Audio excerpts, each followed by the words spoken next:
dar a assistência que é necessária à igreja. Amém? Ó Deus, obrigado por essa noite, que o Senhor ministre em nossas vidas, ó Pai, através do pastor Felipe, que ele seja um canal de bênção, ó Pai, para falar em nossas vidas. Ó Deus, tudo que for falado aqui, ó Deus, seja para engrandecer o nome do Senhor, ó Pai. E que o Senhor, ó Pai, sabe e conhece a necessidade de cada um. E o Senhor ministra e fala, ó Deus, para que nós possamos, ó Deus, ter mudanças de comportamento, mudança de vida, e Deus, nos alimentarmos cada dia da Tua palavra. É o que nós te pedimos, ó Pai, e agradecemos em nome de Jesus. Amém.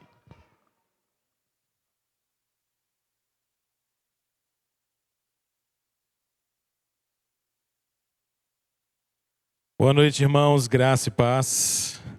Que Deus abençoe sua vida nessa noite, em nome de Jesus. Só vou fazer uma troca aqui de microfone, que eu esqueci o meu para trás. Muito bem. Quero convidar você a abrir sua Bíblia comigo em 2 Samuel, capítulo de número 6, versículos de número 1 até o versículo de número 15. 2 Samuel, capítulo 6.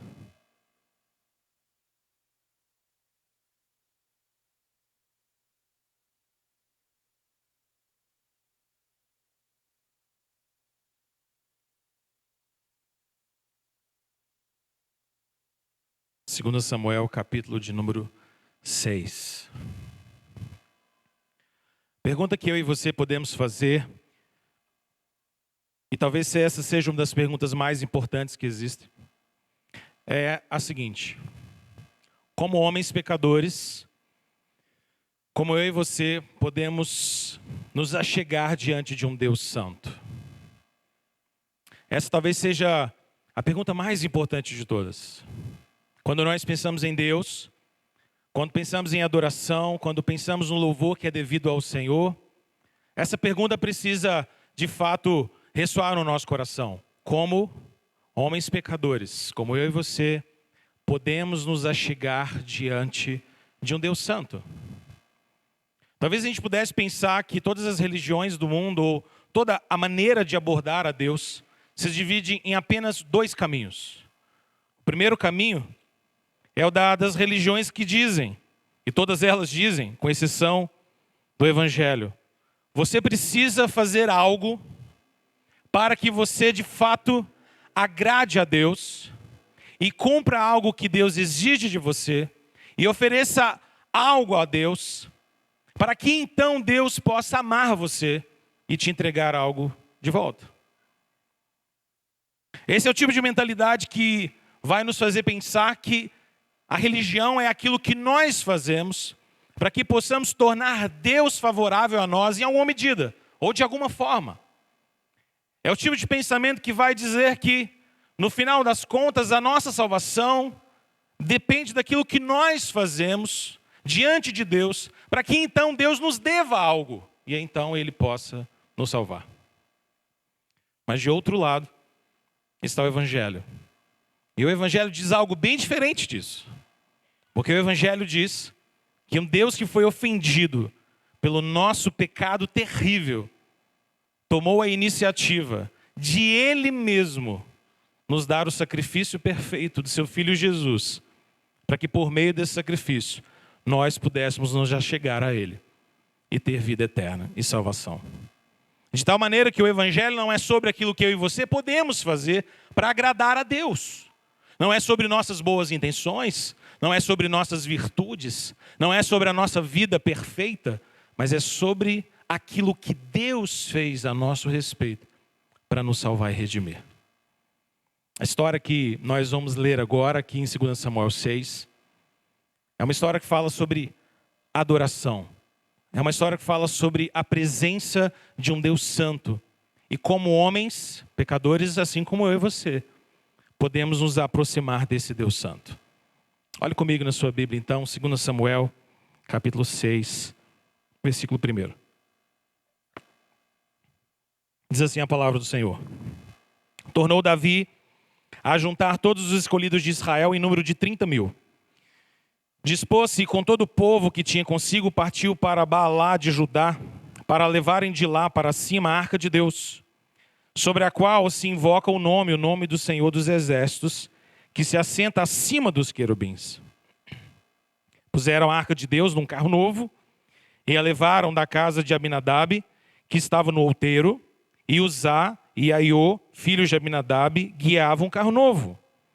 Levaram-no com a arca de Deus da casa de Abinadab, que estava no outeiro, e Aiô ia adiante da arca. Davi e toda a casa de Israel alegravam-se perante o Senhor com toda sorte de instrumentos de pau de faia, com harpas, com saltérios, com tamborins, com pandeiros e com símbolos. Quando chegaram à eira de Nacon, estendeu Uzá a mão à arca de Deus e a segurou, porque os bois tropeçaram. Então a ira do Senhor se acendeu contra Uzá, e Deus o feriu ali, por essa irreverência, e morreu ali junto à arca de Deus. Desgostou-se Davi, porque o Senhor irrompera contra Uzá e chamou aquele lugar de Pérez Uzá, até o dia de hoje. Temeu Davi ao Senhor naquele dia e disse: como virá a minha arca do Senhor? Não quis Davi retirar para junto de si a arca do Senhor para a cidade de Davi, mas a fez levar à casa de Obed-edom, o geteu. Ficou a arca do Senhor em casa de Obed-edom, o geteu, 3 meses. E o Senhor o abençoou e a toda a sua casa. Então avisaram a Davi dizendo: o Senhor abençoou a casa de Obed-edom e tudo quanto tem, por amor da arca de Deus. Foi, pois, Davi e com alegria fez subir a arca de Deus da casa de Obed-edom, a cidade de Davi. Sucedeu que, quando os que levavam a arca do Senhor tinham dado 6 passos, sacrificava ele bois e carneiros cevados. Davi dançava com todas as suas forças diante do Senhor, e estava cingido de uma estola sacerdotal de linho. Assim Davi, com todo Israel, fez subir a arca do Senhor com júbilo e ao som de trombetas. Vamos orar? Feche seus olhos. Ore comigo. Peça ao Senhor bendito que Ele fale ao nosso coração nessa noite, em nome de Jesus. Deus, nós queremos rogar a Deus a Tua graça e reconhecer, ó Deus, que nessa porção da Tua palavra que agora lemos e nela meditamos, o Senhor tenha a nos ensinar, Deus, aquilo que de fato é o centro do Evangelho, da nossa esperança. Aqui somos lembrados, ó Deus, de quão hediondo é o nosso pecado contra a santidade do Senhor, mas de quão gracioso é o Senhor em nos salvar e nos perdoar, e nos convidar, ó Deus, à Tua presença, para Te adorarmos em espírito e em verdade. Ó Deus, nós viemos aqui ouvir a Tua voz, e nós que aqui viemos, Te rogamos agora, fala-nos, ó Deus, por meio da Tua palavra. Essa é a nossa oração em nome de Jesus. Amém. A história que nós temos diante de nós aqui começa muitos anos antes do que esse texto que nos é narrado. Você vai se lembrar que lá em 1 Samuel, a partir do capítulo de número 4, você tem narrado o fato de que os filisteus se lançaram contra o povo do Senhor. E nessa batalha, a arca da aliança foi levada.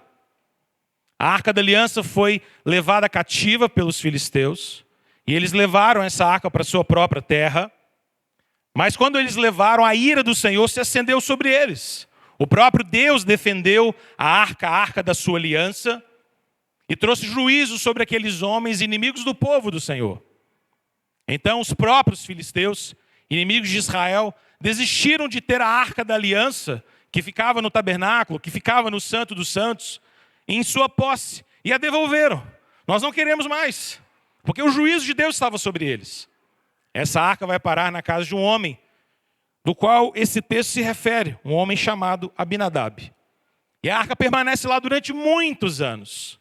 Os anos se passam, e agora nós estamos em 2 Samuel.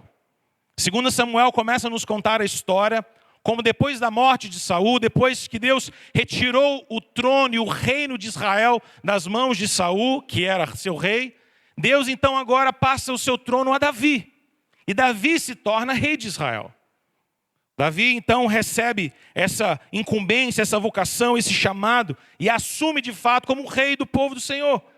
Começa a estabelecer suas vitórias, suas conquistas, a sua cidade, que vem a ser chamada Cidade de Davi, Jerusalém, a Sião, o lugar da habitação de Deus.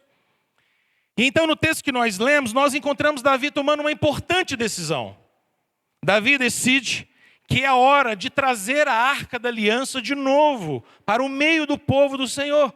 Davi quer levá-la especificamente para a sua cidade, para Jerusalém. E aqui eu preciso então te fazer pensar um pouco sobre isso. Porque Davi queria que a Arca do Senhor, a Arca da Aliança, fosse levada para Jerusalém e permanecesse ali no lugar, no meio do povo de Deus. Por que isso? O que vem a ser essa arca? Por que ela era importante? Olha a sua Bíblia comigo, no versículo de número 2.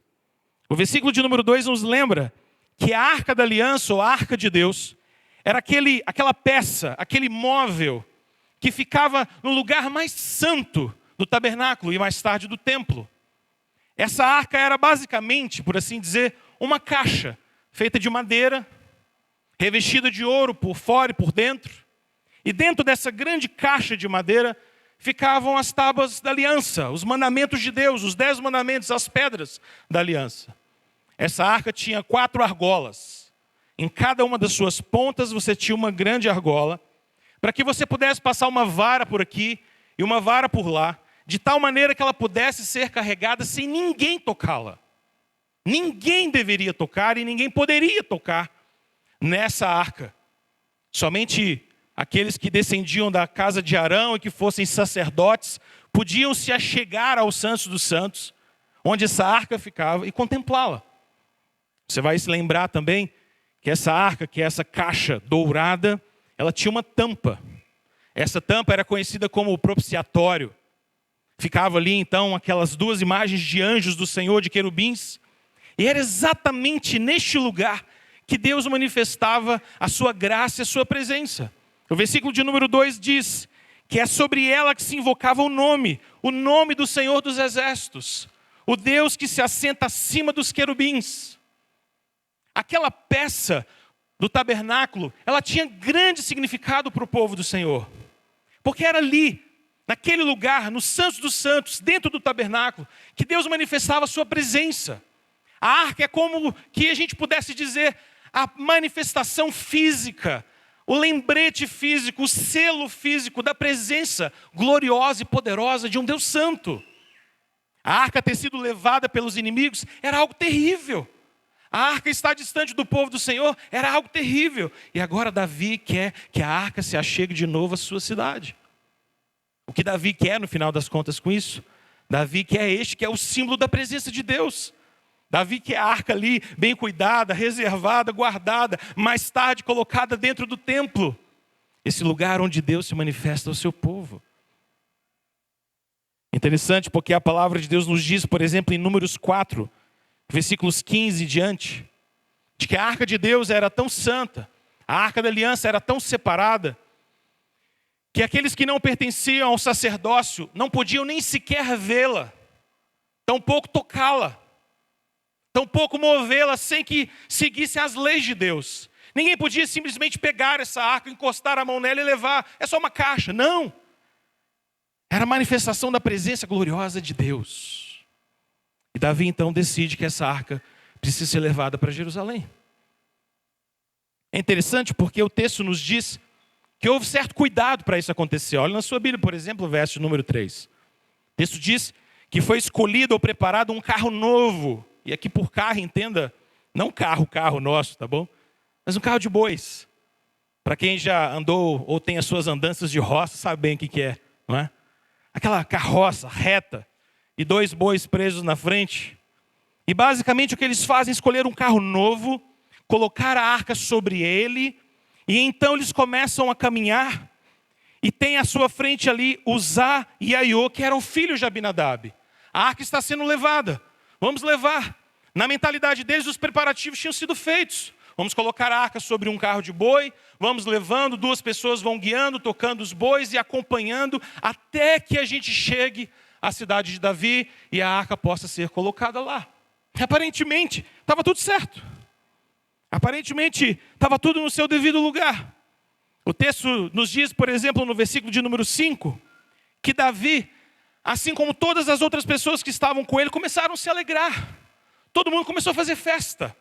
A arca estava em cima do carro de bois, os bois estavam andando, o caminho estava sendo percorrido, e o povo celebrando, fazendo festa na presença de Deus, louvando, adorando. O versículo de número 5 diz que tinha instrumentos, harpas, saltérios, tamborins, pandeiros, símbolos, gente cantando, gente adorando, glória a Deus, aleluia, a arca da aliança está indo para Jerusalém. Essa era a cena, essa era a imagem. Mas então, de repente algo que talvez ninguém esperasse nessa história acontece. Porque o versículo de número 6 diz que quando eles chegam na eira de Nacon, por algum motivo que nós não sabemos, esses bois tropeçam. Os bois trocam os pés ali, as patas na verdade. Trupica e quase cai. O fato é que quando os bois tropeçam, Uzá, filho de Abinadab, que estava guiando o carro de boi, lança a mão, estica a mão, para que a arca não caísse no chão. Ele segura a arca, para que ela ficasse em cima do carro de boi, e ela não caísse no chão. Então o versículo 7 nos diz que a ira de Deus se acende contra ele. A ira santa de Deus se acende contra Uzá. E naquele momento, Deus o fere de morte diante da arca. Ele morre. Deus tira a sua vida. Deus o pune. E o versículo de número 7 diz que Deus faz isso por causa da irreverência de Uzá. Quando a gente chega nesse versículo, é aquele tipo de momento num texto, quando nós estamos lendo, que você simplesmente diz, espera aí, o que está acontecendo aqui? Como assim? A gente tem a leve impressão, e é assim que muitas pessoas acabam olhando para um texto como esse, e acaba sendo motivo para muitas pessoas que descreem de Deus dizer, está vendo? É por causa de textos como esse que eu não acredito na Bíblia. É por causa de textos como esse, de um Deus tão justo que pune um homem que na boa vontade tentou impedir da arca cair. Eu não consigo acreditar na Bíblia. É aquele tipo de momento que a gente olha para esse texto e diz assim, mas espera aí. Uzá foi bem intencionado, não foi? Afinal de contas, a arca da aliança ia cair no chão. Era a arca do Senhor. Ali Deus manifesta a sua presença. É o símbolo da íntima presença do Deus pactual. E Uzá só não queria que a arca caísse no chão. Como assim Deus o fulminou? Como assim Deus trouxe juízo sobre ele? E nesse momento do texto, em que a gente vê a ira de Deus muito claramente, a gente precisa se perguntar, será que de fato Uzá estava sendo punido apenas por ter sido bem intencionado? E que Deus, na verdade, talvez tivesse sido injusto aqui de punir um homem bondoso e gracioso, que fez tudo certo e que estava apenas tentando segurar a arca da aliança? A história não é bem essa. Talvez uma leitura superficial nos levasse a pensar assim, mas eu queria te mostrar que não. A gente precisa se lembrar que era muito claro na lei de Deus de que a arca da aliança não deveria ser manuseada, nem lidada por qualquer pessoa que não fosse da tribo de Levi. Números capítulo de número 4, verso 15, é muito enfático em nos contar e nos dizer que a maneira de lidar com a arca da aliança era muito específica. Quando o tabernáculo parava, quando o povo de Deus parava, lembra? Eles montavam o tabernáculo. Montava aquele lugar da habitação de Deus. Montava todas as partes. E lá no Santo dos Santos era colocado a arca da aliança. Quando Deus mandava o povo se movimentar no deserto, o que tinha que fazer? Desmontar o tabernáculo. Quem podia desmontar o tabernáculo? Apenas aqueles que eram sacerdotes. Eles desmontavam. Todos os utensílios do tabernáculo eram desmontados. Esses móveis todos eram desmontados pelos sacerdotes, que deveriam especificamente cobrir a arca da aliança com tecido, passar as varas nas argolas da arca, e então ela estava preparada para que levitas viessem, pelo menos 4 deles, colocassem a vara sobre os seus ombros, um aqui, um aqui, um aqui e um aqui. E a arca deveria ser levada exatamente desta forma. Ela não podia ser vista, ela não podia ser tocada, ela não podia ser tratada como uma simples peça, porque no final das contas, ela representava a presença de um Deus santo. Agora, lembra do que está acontecendo aqui? Nessa história? Davi quer que a arca chegue a Jerusalém. Mas quais são os preparativos de Davi? Davi está seguindo Números 4. Davi está seguindo a lei de Deus. Davi está fazendo tudo aquilo que a lei de Deus diz para fazer? Não. Davi entendeu, junto com Uzá, junto com Aiô, que bastava pegar um carro de boi. Coloca a arca em cima. Deixa ela à vista. Não precisa cobrir. Mas Deus disse para cobrir. Não tem problema, deixa sem cobrir. Põe em cima do carro de boi. Mas não é para levar no ombro? Não. No carro de boi também resolve. No carro de boi também dá certo. Mas assim vai todo mundo ver. Não tem problema, não. Mas não é só para sacerdote ver. Não é o sumo sacerdote que entra uma única vez no ano, lá no Santos dos Santos e tem contato com a arca. Mas tudo bem, hoje pode. Hoje está tudo certo. Eu acho que você já entendeu o ponto. A desobediência de Uzá não foi a desobediência de um homem bem intencionado. A desobediência de Uzá foi a desobediência de um homem que deu as costas para a lei de Deus e para a vontade de Deus. Uzá, como que o seu exemplo nos diz assim: olha, Deus tem um modo certo de ser adorado. Mas se você quiser adorar a Deus de outra maneira, tudo bem. Não tem problema, não. Olha, Deus é santo e Ele quer ser adorado de um jeito santo. Mas se você quiser adorar a Deus de um jeito profano, tudo bem também. Não tem problema, não. Está tudo certo. Olha, você só pode se chegar a Deus por causa do sangue de Jesus. Mas tudo bem, se você quiser se chegar por outra religião ou por qualquer outro tipo de exercício da sua parte, você vai chegar lá também. Todos os caminhos levam a Deus. Essa é tipo a conversa do Uzá. Como a gente pode descrever o erro dele? Quero te dar pelo menos 3 pontos para a gente pensar no erro de Uzá aqui, no seu pecado. Primeiro deles, Uzá está demonstrando aqui, não que ele era um homem bem intencionado, que tinha cometido um pequeno erro, mas que de fato seu coração estava absolutamente distante da verdadeira obediência a Deus. A arca da aliança estava na casa de Abinadab, seu pai. Ele sabia o que era a arca. Ele conhecia a lei de Deus. Ele sabia do significado dela. Ele sabia que quando a arca de Deus foi levada pelos filisteus, ninguém precisou defender a arca, porque Deus trouxe juízo sobre os filisteus. Mas Uzá está longe de uma vida de obediência a Deus aqui. Está longe de reconhecer a lei de Deus, os mandamentos de Deus e a maneira certa de se aproximar de Deus. Além disso, em segundo lugar, Uzá parece ter julgado que ele poderia ignorar a vontade de Deus e simplesmente fazer as coisas do seu jeito. Deus tem o jeito certo, mas eu tenho o meu. Deus diz que a arca tem que ser levada coberta por levitas, sem encostar, porque quem encostar vai morrer. Mas, quer saber? Às vezes nem isso é verdade, vamos levar do nosso jeito.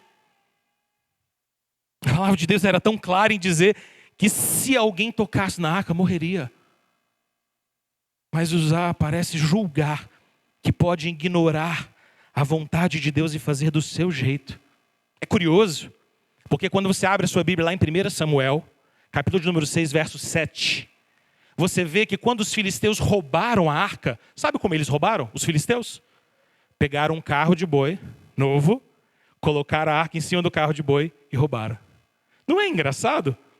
Porque aqui agora nós temos o povo de Deus imitando os inimigos de Deus na maneira de tratar a arca. Nós temos gente que deveria santificar a maneira de lidar com Deus, agindo como gente que não ama a Deus. E a lição parece tão óbvia, não é? Nós também às vezes lidamos com o fato de que há muita gente que se chama povo de Deus, querendo se aproximar de Deus como ímpios tratam Deus. Isso não faz o menor sentido. A igreja desfalece quando ela passa a tratar o seu Deus não com santidade, mas com a maneira como ímpios escarnecem da santidade de Deus. Podia fazer tantas aplicações nesse ponto, mas eu preciso ir para mais um ponto aqui. Terceiro lugar, parece que Uzá desconsiderou a santidade de Deus no final das contas. Porque senão, veja comigo, por algum momento, Uzá achou que ele tocar a arca era evitar que a arca de Deus fosse profanada. Mas espera lá, qual era a outra opção? Opção número 1, Uzá tocar na arca. Opção número 2, a arca tocar no chão. Chão é terra. Terra não comete pecados. Terra não é impura. Terra não desagrada a Deus. Terra é só terra. Deus criou a terra para ser terra. E a terra até hoje continua sendo terra. Terra cumpre a vontade de Deus. Mas homens não cumprem a vontade de Deus. Homens cometeram o mais ultrajante erro, pecado e desobediência. É uma desobediência cósmica que nós cometemos no jardim do Éden. Adão e Eva também foram criados por Deus como a terra, mas diferente da terra, pecaram contra o seu Deus. Deixa eu tentar te fazer entender o que eu quero dizer com isso. A arca tocar na terra é nem um pouco problemática. A arca ser tocada por pecadores, sem que o sangue de cordeiro, sem que o sangue da remissão intervenha, isso sim é profanar a arca. Mas de alguma maneira, Uzá acha que pode ajudar a Deus. E aqui é curioso um ponto. O ponto que salta aos nossos olhos aqui é, ainda hoje, todas as vezes que alguém acrescenta algo a Cristo, dizendo que a nossa salvação não começa e termina com Cristo, mas começa com Cristo, mas depende de mim, depende do que eu faço, depende das minhas obras, depende da minha performance. Todas as vezes que eu acrescento algo, eu como isso que estou dizendo, eu posso ajudar Deus. De alguma maneira o que Uzá estava fazendo é, peraí, a arca vai cair, eu vou ajudar Deus. A arca é a presença de Deus. Manifesta a presença de Deus. Quando ela foi levada por filisteus, não precisou de ninguém defendê-la. O próprio Deus defendeu a santidade e a pureza da sua arca. Mas Uzá acha que pode ajudar Deus. Eu queria que você entendesse que no final das contas, Uzá não é um homem bem intencionado. Uzá é um homem que decidiu verdadeiramente desobedecer a Deus e desconsiderar a beleza e a pureza da sua santidade. Esse texto não é um texto sobre um Deus detalhista que simplesmente pune um homem bom porque tocou na sua arca. Não. É sobre um Deus tão santo, tão puro, tão justo, que em sua lei definiu como homens deveriam acessar a sua presença. E Uzá é aquele homem que está dizendo, junto com outros ao seu redor, eu posso acessar do jeito que eu quero. Eu posso adorar a Deus do jeito que eu quero. E tudo bem. É engraçado porque algumas pessoas olhariam para um texto como esse e diriam assim, como é que um Deus de amor pode punir um homem dessa maneira? Não é? Mas eu queria te fazer pensar em uma outra pergunta. Como é que um Deus santo, plenamente perfeito e justo em todos os seus caminhos, poderia não puni-lo? Nós, às vezes, temos a tendência de pensar, por que Deus executa a sua ira de maneira tão dura assim de vez em quando? Por que às vezes na Bíblia nós encontramos Deus manifestando sua ira de maneira tão contundente? Por que Deus faz isso às vezes? Essa pergunta deveria ser, por que Deus não faz isso sempre? A pergunta deveria ser o oposto. Por que Deus, sendo um Deus tão justo, tão perfeito, tão santo, tão imaculado, tão eterno, tão poderoso, não traz juízo pleno sobre mim e sobre você nessa noite, de tal maneira que nós seríamos consumidos aqui pela ira dele? Por que ele não faz isso? Essa deveria ser a pergunta. Por que eu e você saímos de casa hoje, viemos a este lugar, adentramos esse prédio e começamos orando e dizendo, Deus, nós estamos à sua presença. Por que é que nós podemos fazer isso? E Deus não nos pune. E Deus não joga sua ira pesada e santa sobre mim, sobre você. Será que é porque eu e você não temos pecado? Será que é porque eu e você temos um mês que não cometemos nenhum pecado? Será que é porque eu e você temos um ano que nem sequer a gente pensa em pecado? Por que é que Deus não executa sua ira sempre? Eu acho maravilhosa a maneira como Davi reage. Eu queria que você observasse isso. O versículo de número 8 nos conta que Davi se desgostou do que estava acontecendo. Ele se desgosta daquilo que aconteceu com Uzá. Muito provavelmente o desgosto de Davi não foi exatamente o desgosto com Deus, mas o desgosto com a circunstância. Ele é o rei. Ele é o rei de Israel. Ele é autoridade. E ele permitiu que aquelas coisas acontecessem daquela maneira, com aquela irreverência. Davi está desgostoso no seu coração. Mas além de desgosto, o texto também nos diz, no versículo de número 9, que Davi sentiu temor. Temor verdadeiro e sincero diante de Deus. Olha a pergunta que Davi faz diante da circunstância que está diante dos olhos dele. A pergunta que ele faz no versículo número 9 é: como virá a mim a arca do Senhor? É como se Davi estivesse dizendo: o que eu vou fazer? Se a arca do Senhor vier perto de mim, se a arca do Senhor for trazida para Jerusalém, como é que eu vou trazer essa arca? Como é que a presença do Senhor vai estar perto de mim? O verso diz que Davi não quis que a arca do Senhor fosse mais para perto de si mesmo.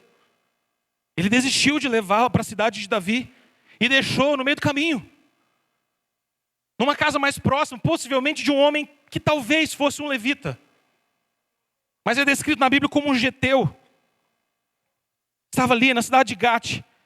E o texto diz que Davi estaciona ali a arca de Deus. Você deixa aqui, eu não posso levá-la.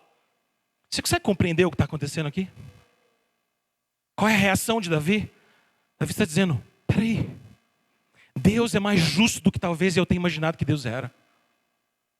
Deus é santo. Eu fui louco de ter feito como eu fiz. Que arrogância da minha parte achar que Deus define um jeito, eu posso fazer de outro. Se eu levar essa arca comigo, Deus vai trazer juízo sobre mim, sobre a minha casa, sobre o meu povo, sobre Israel. Deixa essa arca aqui. Mas aí de repente, o texto muda. Porque até aqui, a gente só está lendo as más notícias. E agora o texto começa a nos contar a boa notícia. O texto começa a nos dar uma boa nova. Porque é curioso o fato que o versículo de número 11 diz que quando a arca vai para a casa de Obed-edom, o geteu, e fica ali durante 3 meses, o que acontece? Deus começa a abençoar Obed-edom. Isso é um choque na leitura desse texto, não é? Porque até aqui, versículo de número 11, parte A, você está vendo a ira de Deus acesa contra a impenitência e irreverência dos homens. Mas agora, na virada do versículo 11 para o 12, a gente encontra a bênção e a graça de Deus se manifestando sobre Obed-edom. Não sei se você tem a mesma curiosidade que eu, mas o versículo 11 não diz nada sobre o que Obed-edom fez. E sabe por quê? Porque Obed-edom provavelmente não tenha feito nada mesmo. Ele não fez nada, ele não tocou, ele não chegou perto. Ele não quis esfregar para ver se saía mágica. Ele não quis fazer qualquer coisa na frente dela para ver se aparecia algum Deus poderoso. Deus abençoou a casa de Obed-edom. Toda a sua casa. Tudo quanto tem, diz o versículo 12, por amor da arca de Deus. Deus manifesta sua graça. Deus derrama seu amor. E aí nesse momento, Davi cai a ficha. Porque olha o que diz o versículo de número 12. A segunda parte do versículo 12. Foi, pois, Davi, e com alegria fez o quê? Subir a arca de Deus da casa de Obed-edom, à cidade de Davi. A Bíblia não nos narra detalhes, mas durante esses 3 meses a ficha cai para Davi. Peraí, Deus é um Deus justo, mas Deus também é um Deus de graça. Deus também é um Deus de misericórdia. Ele trouxe justiça e a sua ira se acendeu sobre Uzá e a sua irreverência. Mas ele está abençoando Obed-edom. A casa de Obed-edom e tudo que ele tem, tudo está sendo abençoado. A bênção do Senhor está sobre lá, sobre eles. E Davi diz, eu quero isso. Então vamos buscar a arca de novo. Vamos atrás da arca, toma a arca. Mas agora Davi compreendeu uma coisa que é fundamental nesse texto. E que aparece no versículo de número 13. Lembra da pergunta que eu fiz a você no início dessa palavra? Como homens pecadores, como eu e você, podemos nos achegar diante de um Deus santo? A resposta está no versículo de número 13. Davi entendeu que não existe maneira de se aproximar de um Deus santo sem que haja perdão de pecados. E não tem como haver perdão de pecados sem que haja derramamento de sangue. Porque sem derramamento de sangue não existe remissão de pecados. O texto diz então que agora algumas pessoas, certamente fica subentendido no texto, levitas levam a arca. O texto não fala mais de carro de bois, mas fala sobre homens que levaram a arca. Davi está submetendo a lei de Deus. Está obedecendo a maneira de Deus fazer. É como se ele estivesse começando de novo. Vamos começar tudo de novo. Vai na casa de Obed-edom. 4 levitas. Põe a vara no ombro. Cobre. Obedece ao Senhor. Mas mais do que isso. Agora não basta carregar não. A cada 6 passos. Pare. Vamos oferecer sacrifício ao Senhor. 6 passos. Diz o versículo de número 13. Ele sacrificava bois e carneiros cevados. Nós não sabemos se isso foi feito nos primeiros 6 passos, para estabelecer o padrão para toda a viagem, ou se a cada 6 passos, Davi orientava o seu povo a fazer isso. O ponto é que Davi compreendeu de que para poder levar essa arca adiante, para que ela pudesse ser movida até a cidade santa, para que a presença do Senhor ali estabelecida, ali representada, pudesse chegar, era necessário sacrifício santo diante de Deus. Deixa-me te lembrar uma coisa. A Arca da Aliança ficava no tabernáculo.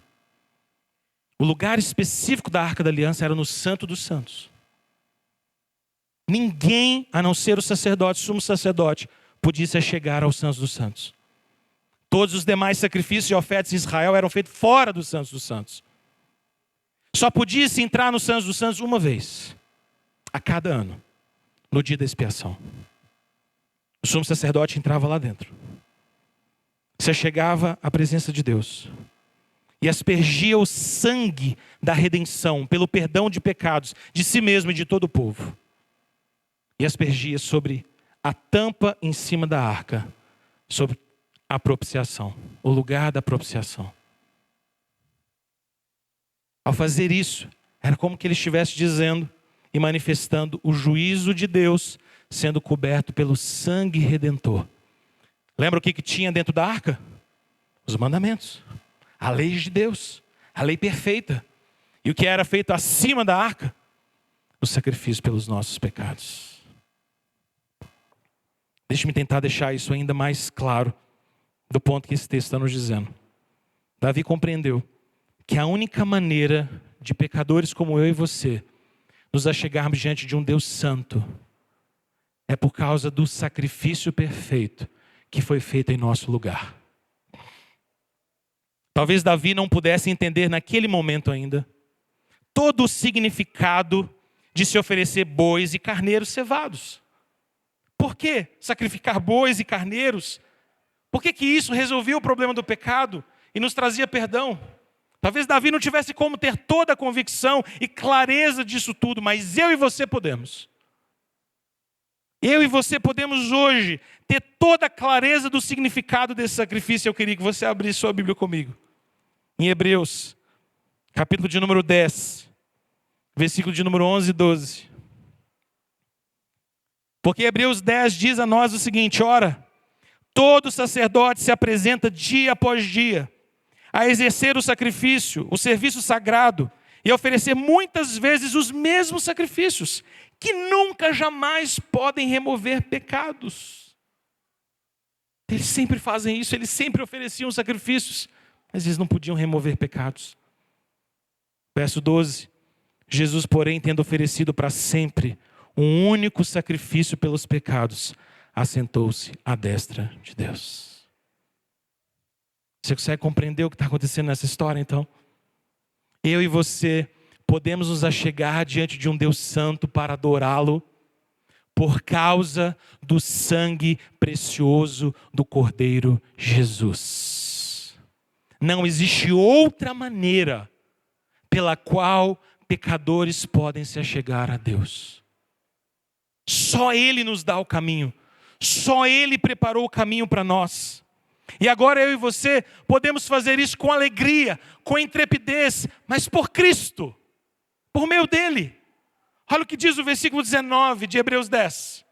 Tendo, pois, irmãos, intrepidez, coragem, para entrar no Santos dos Santos, onde a arca estava, pelo sangue de Jesus, pelo novo e vivo caminho que Ele nos consagrou pelo véu, isto é, pela sua carne. E tendo um grande sacerdote sobre a casa de Deus, aproximemo-nos com sincero coração, com plena certeza de fé, tendo o coração purificado, de má consciência e lavado com o corpo, com água pura. Guardemos firme, irmãos, a confissão da esperança sem vacilar, pois quem fez a promessa é fiel. Jesus é o caminho para nós. Jesus é o sacrifício perfeito que nos faz a chegar na presença do Pai e sermos aceitos como filhos benditos. Lembra que naquela arca da aliança, dentro dela havia os mandamentos. E sobre ela era aspergido o sangue da redenção. Jesus cumpriu plenamente toda a lei que estava dentro daquela arca. E morreu como o sacrifício que foi aspergido sobre mim e sobre você. E nós somos lavados pelo sangue de Jesus. Irmãos, esse texto parece muito claro em trazer aplicações muito nítidas para nós sobre como deve ser a nossa adoração. Primeiro, esse texto é um texto que nos lembra que eu e você não podemos adorar a Deus segundo o nosso próprio querer, mas só podemos adorar a Deus segundo aquilo que Ele mesmo estabeleceu para nós. Ninguém pode dizer, eu quero adorar a Deus assim, assado. Eu quero fazer desse jeito. Eu prefiro dessa forma. Lembre-se, irmãos, no final das contas, quando eu e você estivermos diante do Deus Santo, no último dia, diante da manifestação plena, total da sua glória, nós não vamos nos lembrar das nossas músicas preferidas na igreja, do lugar onde nós nos assentamos, da maneira como nós nos portamos. Nós vamos lembrar que nós estamos diante de um Deus santo. A maneira como Deus quer ser adorado é instituída por Ele, e de tal maneira restrita e perfeita, que só aquilo que Ele estabeleceu é aquilo que lhe agrada. Boas intenções não são adoração diante de Deus. Muitas das vezes nós queremos oferecer a Deus coisas com muita boa intenção, mas que Deus nunca exigiu de nós, que Deus nunca nos chamou para oferecer. Segundo lugar, esse texto também nos mostra que a adoração a Deus precisa estabelecer um forte e significativo senso da reverência total que nós temos diante de um Deus santo. E aqui eu preciso ser muito claro nessa aplicação a você. Nossa geração se tornou uma geração irreverente. A maneira como, por exemplo, muitos crentes vêm para este lugar de adoração, para o culto que prestamos a Deus, é irreverente. A maneira de vestir, a maneira de se portar, a maneira de se comportar, a maneira como o culto é desprezado. Deus é um Deus santo, é um Deus justo. Nós não saímos da nossa casa apenas para sermos agradados, para ir a uma igreja, para ouvirmos algo que nos agrade, que nos apeteça, que seja interessante para nós. Nós saímos de casa para adorar um Deus santo, um Deus justo, um Deus perfeito. Irmãos, sem o sangue de Cristo sobre nós, ai de nós! Ai de nós! Mas como nós temos sido tomados por reverência. Gente crente que sai de casa e vem com um corpo à mostra, com impureza, com lascívia. Não vigia o seu jeito de vestir, de se portar, suas palavras. Não apenas na igreja, em todo lugar. Perdemos a reverência, o senso da seriedade das coisas de Deus. Oi, irmãos queridos. Nós precisamos lembrar que nós estamos hoje, nesse culto, diante de um Deus santo. Diante de um Deus puro, reto, em todos os seus caminhos. Precisa haver na nossa parte reverência, santidade. Parece que a nossa geração cada vez mais tem se inundado de reverência. Qualquer coisa serve para Deus. Qualquer jeito serve para Deus. Nós precisamos restaurar a nossa reverência ao Senhor. Em terceiro e último lugar, eu e você precisamos nos lembrar que um texto como esse deixa claro ao meu coração e ao seu coração que quando nós nos reunimos para adorar ao Senhor, esse culto precisa ser e é, em última instância, uma demonstração pública, clara e veemente da beleza do Evangelho do Senhor Jesus. Esse culto não é sobre mim, não é sobre você. Não é sobre a minha santidade, não é sobre a sua. Não é sobre a minha performance, não é sobre a sua. Esse culto é sobre aquilo que Deus fez.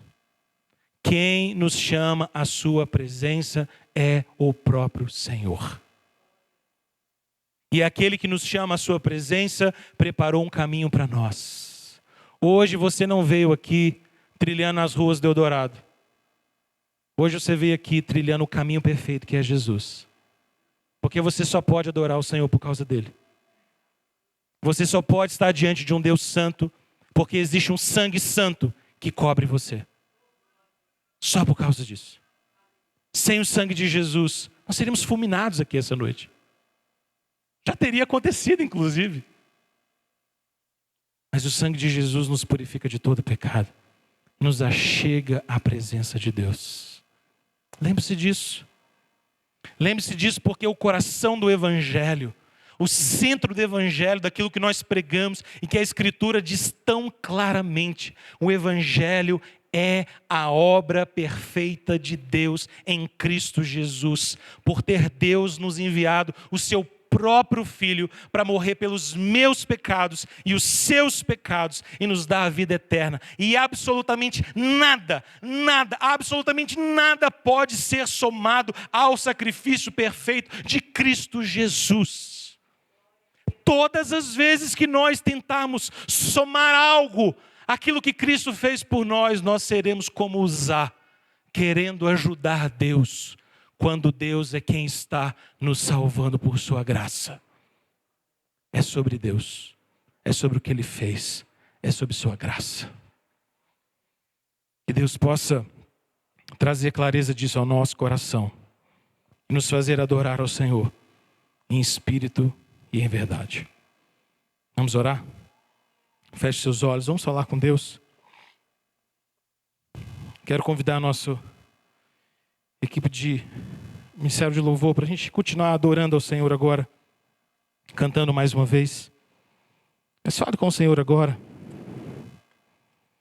Peça a Ele graça, clareza para que eu e você possamos viver cada vez mais de maneira reverente e santa diante desse Deus maravilhoso, que nos chama a adorá-lo em santidade por meio de Jesus, o nosso Redentor. Ore comigo, feche seus olhos, fale com Deus.